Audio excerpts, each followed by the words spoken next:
દુનિયાના સૌથી મોટા ધાર્મિક મેળા મહાકુંભમાં ગુજરાતના મુખ્યમંત્રી ભૂપેન્દ્ર પટેલ પહોંચ્યા હતા અને આજે સવારે ઉત્તર પ્રદેશના પ્રયાગરાજ પહોંચ્યા બાદ બપોરે પવિત્ર ગંગા નદીના ત્રિવેણી સંગમમાં આસ્થાની ડૂબકી તેઓએ લગાવી હતી। ભૂપેન્દ્ર પટેલે પ્રયાગરાજમાં ત્રિવેણી સંગમ ખાતે પવિત્ર સ્નાન કરી અને અર્ઘ્ય અર્પણ કર્યું હતું, જેનો વિડીયો પણ સામે આવ્યો છે।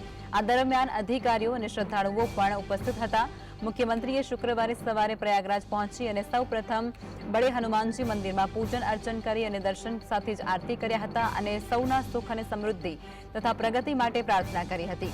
મુખ્યમંત્રી ભૂપેન્દ્ર પટેલે વડાપ્રધાન નરેન્દ્ર મોદીના માર્ગદર્શનમાં ઉત્તર પ્રદેશના મુખ્યમંત્રી યોગી આદિત્યનાથના નેતૃત્વની સરકારે પ્રયાગરાજમાં આવતા યાત્રીઓ માટે કરેલી વ્યવસ્થાઓની પ્રશંસા કરી હતી અને તેમણે ખાસ કરી અને સફાઈ અને સ્વચ્છતાનું ધ્યાન રાખવા સાથે યાત્રિકોને કુંભ સ્નાન માટે જે વ્યવસ્થા કરવામાં આવી છે તે ખૂબ જ સુંદર અને આયોજનબદ્ધ છે તેમ પણ જણાવ્યું હતું।